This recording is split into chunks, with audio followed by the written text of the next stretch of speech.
Ele tinha apenas 4 anos e meio e estava sentado à mesa com seu copo de leite achocolatado pela metade, quando de repente parou de beber e fitou a janela com aquele olhar distante que às vezes assustava sua mãe Helena. Mamãe, por que a gente não mora mais na Casa Azul? Helena trocou um olhar confuso com o marido, Ricardo. Eles moravam no mesmo apartamento desde antes de Miguel nascer. Nunca tinham tido uma casa, muito menos uma azul. Que casa azul, meu amor?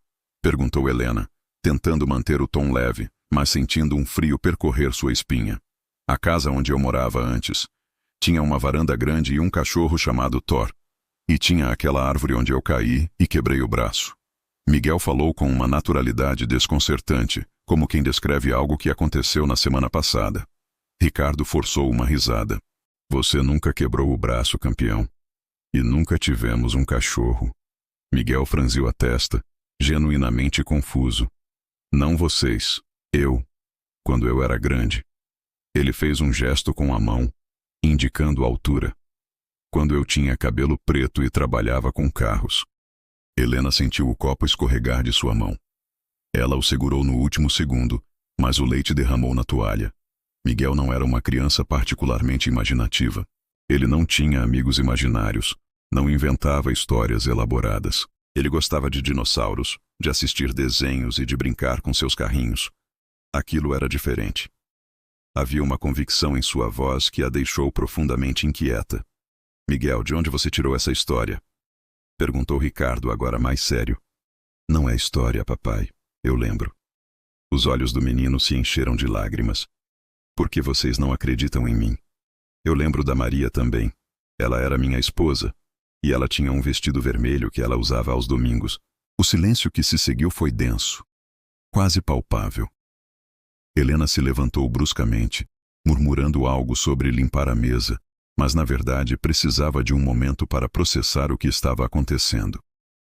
No corredor, encostou-se na parede e respirou fundo. Crianças tinham imaginação fértil. Ela tentou se convencer. Mas aquilo parecia tão real para ele. Nos dias seguintes, Miguel continuou mencionando detalhes. Ele falava sobre ruas específicas de uma cidade que nunca visitara. Descrevia o cheiro de óleo de motor e dizia que sentia saudades de trabalhar com as mãos. Uma noite durante o jantar, desenhou algo num guardanapo. Era o esboço de uma oficina mecânica com detalhes surpreendentes para uma criança de sua idade. A disposição das ferramentas, a estrutura do elevador hidráulico, até mesmo um calendário na parede. Era assim que ficava minha oficina, disse ele, empurrando o guardanapo para o centro da mesa. Eu tinha um sócio. Se chamava Paulo. Ele era engraçado. Sempre contava piadas. Helena e Ricardo marcaram uma consulta com uma psicóloga infantil. A doutora Beatriz Moreno os recebeu em seu consultório acolhedor, cheio de brinquedos e livros coloridos. Ela conversou com Miguel por quase 1 hora, enquanto os pais esperavam na sala de espera, as mãos entrelaçadas, o silêncio carregado de preocupação. Quando finalmente foram chamados de volta, a expressão da doutora Beatriz era difícil de decifrar.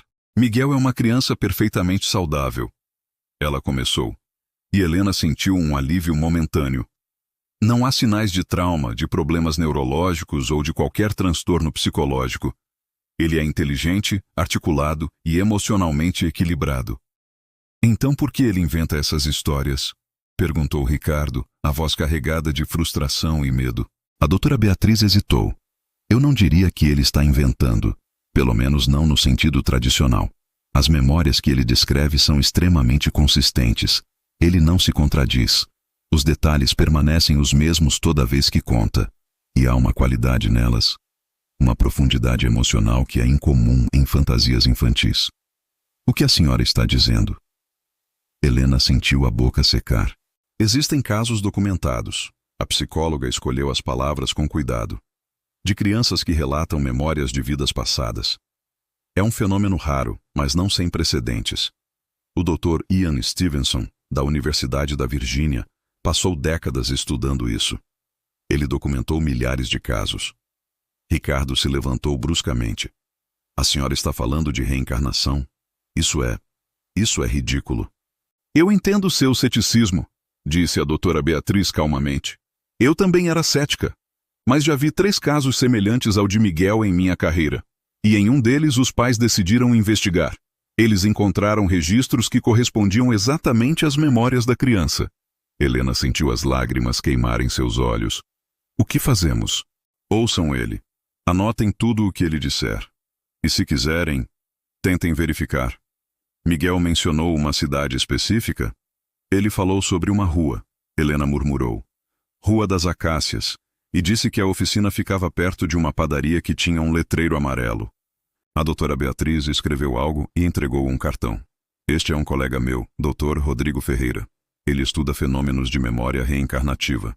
Se decidirem investigar mais a fundo, ele pode ajudá-los. Naquela noite, Helena não conseguiu dormir. Ficou no quarto de Miguel, observando-o dormir. Seu rosto angelical iluminado pela luz noturna em forma de lua. Quem era aquele menino? Seu filho, certamente. Mas haveria algo mais? Alguém mais, vivendo dentro dele, sussurrando memórias de uma existência que terminou antes que esta começasse. Na manhã seguinte, Helena tomou uma decisão. Ela pegou um caderno novo e começou a anotar tudo. Cada detalhe que Miguel mencionasse, cada nome, cada lugar, cada memória. Se havia uma verdade ali, por mais impossível que parecesse, ela precisava descobrir. O que Helena não sabia ainda era que a verdade que encontraria seria mais perturbadora e mais bela do que qualquer coisa que pudesse imaginar. Durante 3 semanas, Helena encheu o caderno. Cada conversa com Miguel era registrada meticulosamente. Cada detalhe anotado com a precisão de uma investigadora. Ricardo participava com relutância, ainda cético, mas incapaz de ignorar a consistência perturbadora das narrativas do filho. Miguel falava sobre Roberto Andrade. Esse era o nome que ele repetia quando se referia a quem ele era antes. Roberto trabalhava numa oficina mecânica na cidade de São Vicente, no interior de São Paulo. Ele descrevia a rotina. Acordar às 6 da manhã, tomar café preto e forte, dirigir uma caminhonete Chevrolet azul até a oficina. Falava de Maria, sua esposa, que trabalhava como professora primária e fazia o melhor bolo de fubá que ele já tinha provado. Ela ficava brava quando eu chegava em casa com as mãos sujas de graxa. Miguel disse um dia, olhando para as próprias mãos pequenas e limpas com uma expressão de saudade que não cabia num rosto tão jovem. Mas ela sempre sorria depois. Ela tinha um sorriso bonito. Os detalhes eram tão específicos que assustavam. Miguel descreveu uma cicatriz que Roberto tinha no joelho esquerdo, resultado de um acidente de moto aos 17 anos. Falou sobre um relógio de bolso de prata que pertencera ao avô de Roberto, com iniciais gravadas, A.M.R., Antônio Miguel Rodrigues. Mencionou que Roberto tinha pavor de altura e nunca conseguia subir em escadas altas, o que era irônico porque adorava consertar carros, mas recusava qualquer trabalho que envolvesse subir em andaimes. Helena contactou o Dr. Rodrigo Ferreira. Ele veio à casa deles numa tarde chuvosa de abril, carregando uma pasta de couro gasta e um gravador antigo. Era um homem na casa dos 50, cabelos grisalhos, olhos gentis escondidos atrás de óculos de armação fina. Obrigado por me receberem, disse ele, apertando as mãos de Helena e Ricardo. Sei que isso deve ser muito difícil para vocês. Miguel estava brincando na sala quando o Dr. Ferreira entrou. O menino olhou para ele com curiosidade, mas sem medo. Oi, Miguel. Meu nome é Rodrigo. Posso conversar com você um pouquinho? Miguel assentiu e largou os carrinhos. O Dr. Ferreira sentou-se no chão ao lado dele, com uma naturalidade que imediatamente colocou o menino à vontade. Me conta sobre a Casa Azul. E Miguel contou. Por 2 horas ele falou. E o Dr. Ferreira ouviu, fazendo perguntas ocasionais, sempre gentis, nunca sugestivas.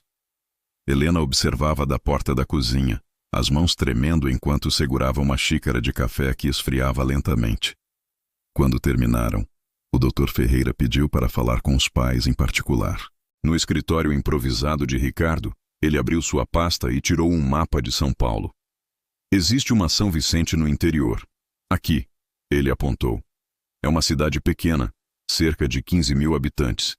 Tem uma Rua das Acácias no centro histórico. Ele olhou para eles por cima dos óculos. As informações que Miguel fornece são verificáveis.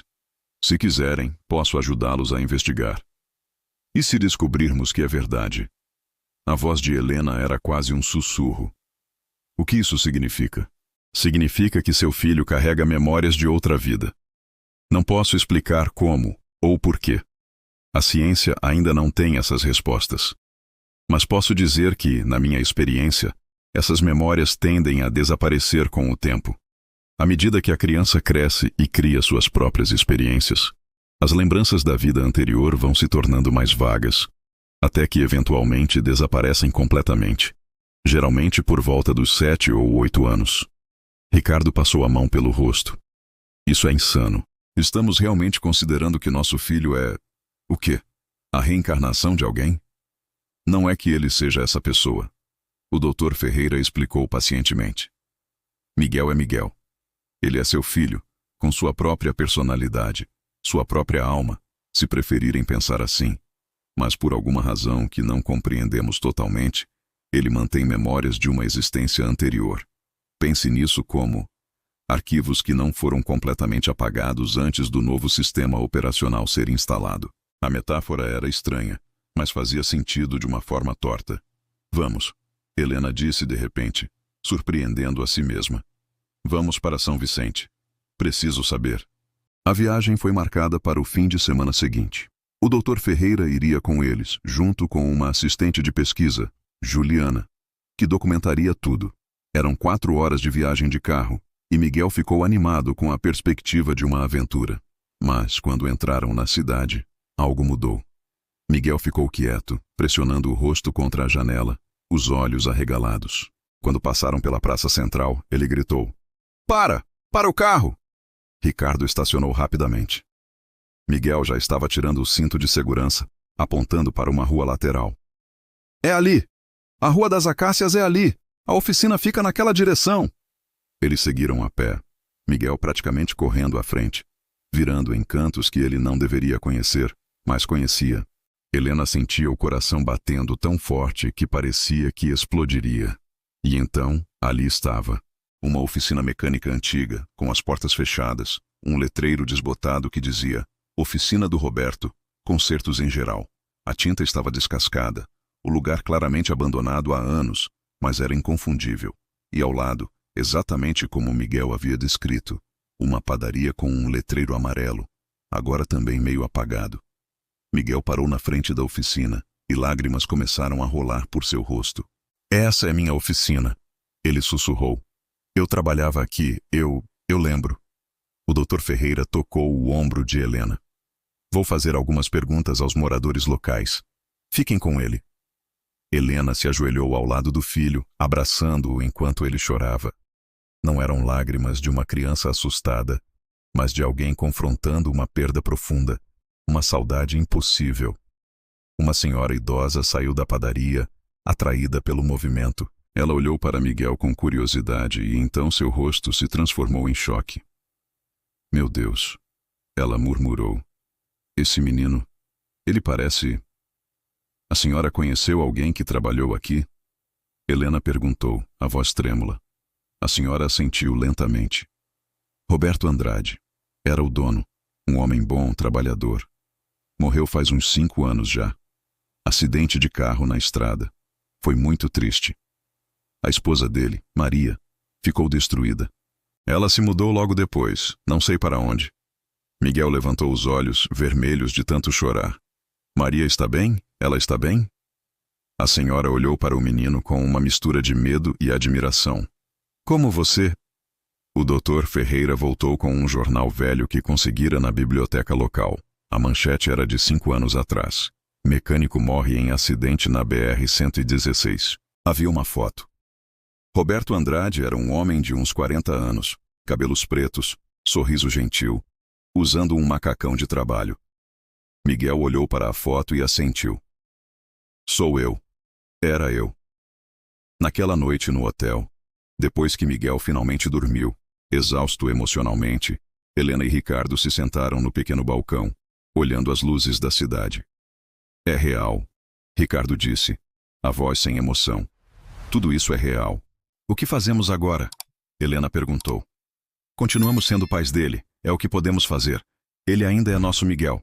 Só carrega um pouco mais do que deveria para uma criança tão pequena. No dia seguinte, o Dr. Ferreira conseguiu localizar registros da morte de Roberto. A data, 23 de março. O hospital onde ele foi declarado morto, Hospital Municipal de São Vicente.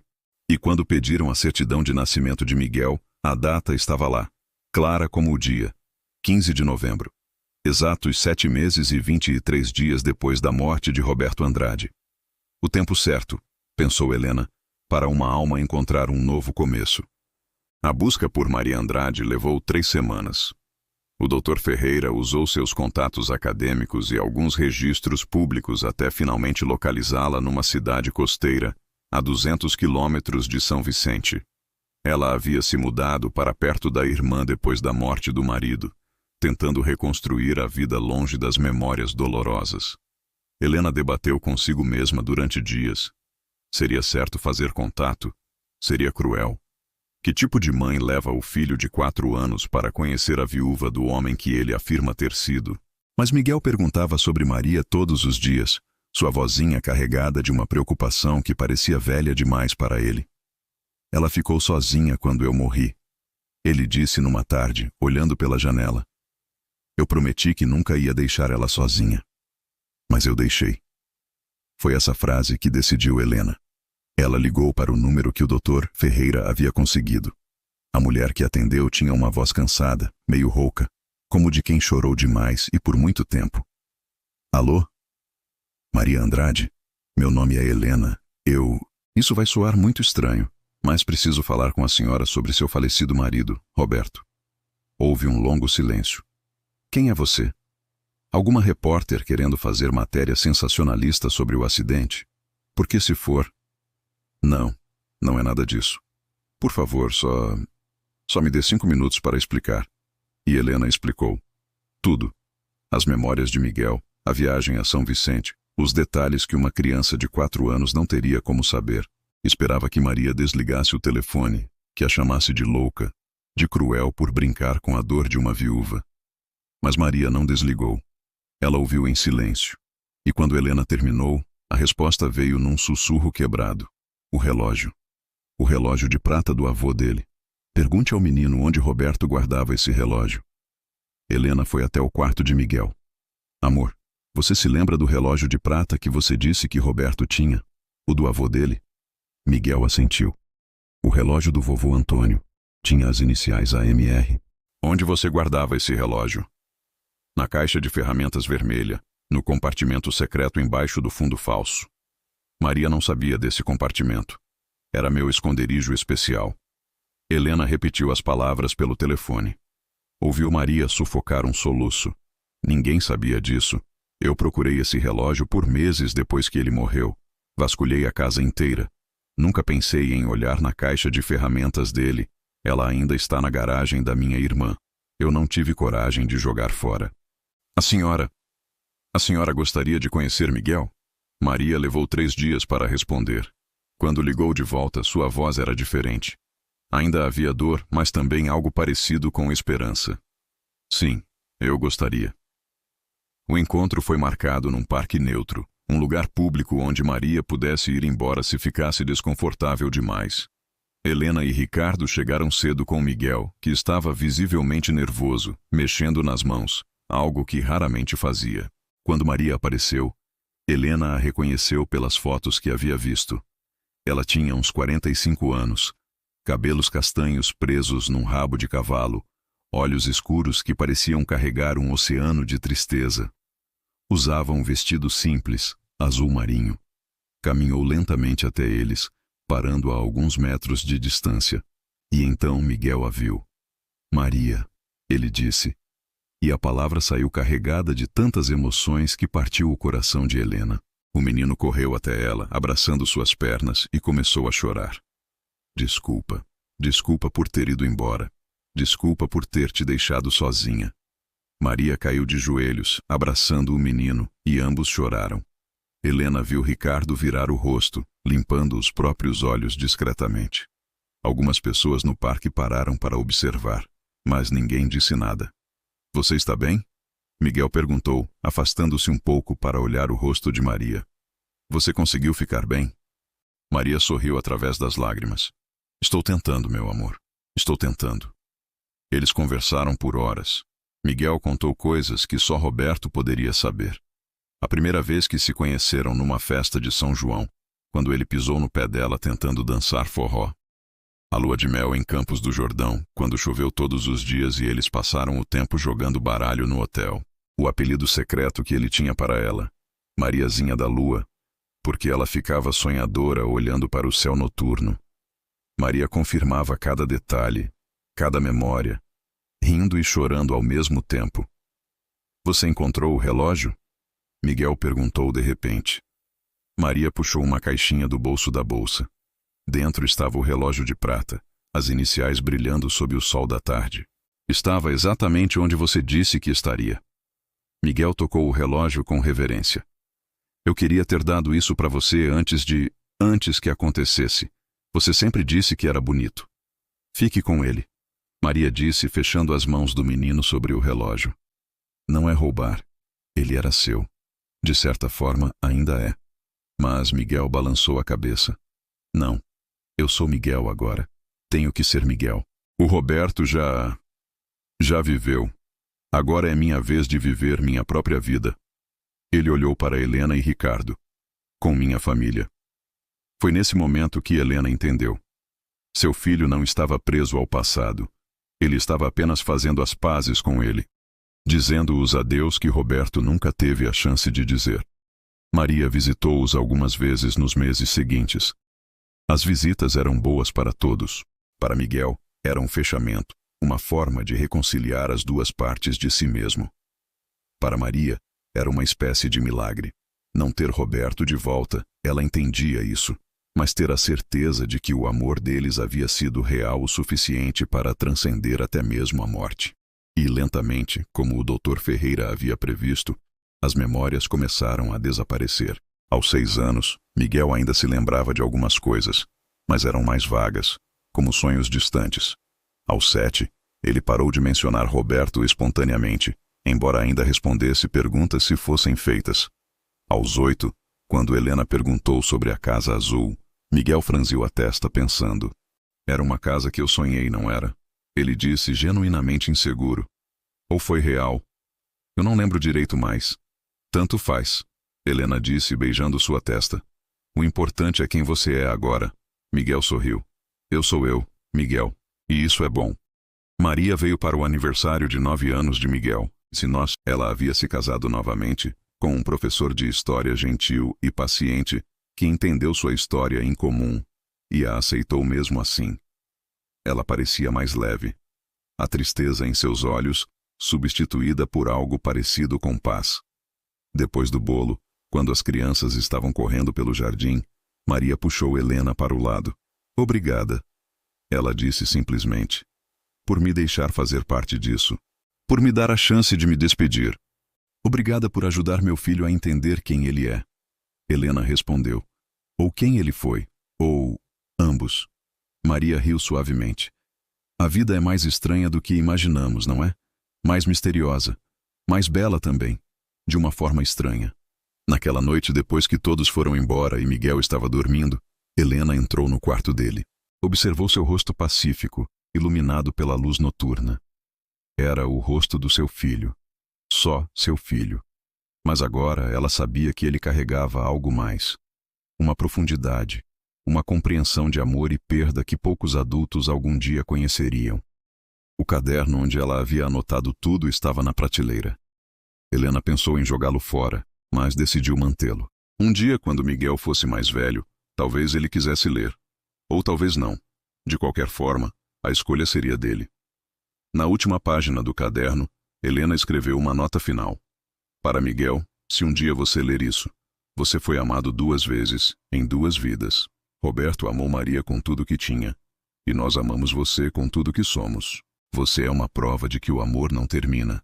Ele apenas se transforma. Encontra novos caminhos, novas formas de existir. Você é nosso milagre, nosso mistério, nosso menino. E seja quem você tenha sido antes, agora você é simplesmente perfeito sendo você mesmo. Ela fechou o caderno e o colocou de volta na prateleira. Lá fora, as estrelas brilhavam no céu escuro guardando seus próprios mistérios. suas próprias histórias de começos e fins, que talvez fossem, no final das contas, a mesma coisa. Apenas a vida se movendo através do tempo, encontrando maneiras infinitas de continuar, de amar, de existir. E em algum lugar entre o sono e a vigília, Miguel sonhava. Não com oficinas mecânicas ou casas azuis, mas com foguetes, com planetas distantes, com todas as aventuras que ainda estavam por vir em sua própria vida, única e preciosa. Esta vida, a vida de Miguel. E isso era mais do que suficiente. Inscreva-se no canal para não perder mais relatos como este, cheios de inspiração e ensinamentos para a alma. Deixe-nos um comentário contando que parte da história mais o impactou, ou se alguma vez você também se sentiu como Leno. Sua experiência pode motivar a outros. E não se esqueça de ver o próximo vídeo que aparecerá na tela. Pode ser exatamente o que você precisa ouvir hoje. Obrigado por estar aqui. Até breve.